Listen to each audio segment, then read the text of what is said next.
आज या ठिकाणी महाराष्ट्र नवनिर्माण सेना व शिवसेना उद्धव बाळासाहेब ठाकरे यांच्या वतीने नाशिक येथे जो संयुक्त मोर्चा आयोजन केलेला आहे, त्या मोर्चाकरता आज इगतपुरी तालुक्याचे तालुका अध्यक्ष रामदासभाऊ आढोळे यांच्या नेतृत्वाखाली हजारो मनसैनिक आणि शिवसैनिक नाशिक येथे होणाऱ्या संयुक्त मोर्चामध्ये सामील होण्याकरता आज या ठिकाणी जमलेले आहात आणि हजारो मनसैनिक आणि शिवसैनिक या ठिकाणी आज नाशिकला या ठिकाणी रवाना होत आहे। छत्रपती शिवाजी असावा आणि इथे समोर दोन्ही बाजूचे सैनिक बसले, त्यांच्या रक्तात शिवाजी,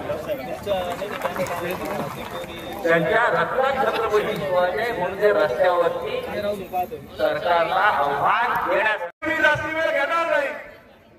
या ठिकाणी संजय राऊत आपल्याला मार्गदर्शन करणारे, बाळासाहेब लवकर आपल्याला मार्गदर्शन करणारे अभ्यंकर आहेत। दोन्ही नेते एकत्र झालेले आहेत आणि हा नाशिक शहरातला, जिल्ह्यातला, महाराष्ट्राचा ठाकरे यांचा सगळ्यात मोठा मोर्चा आहे आणि म्हणून आपली जबाबदारी वाढते।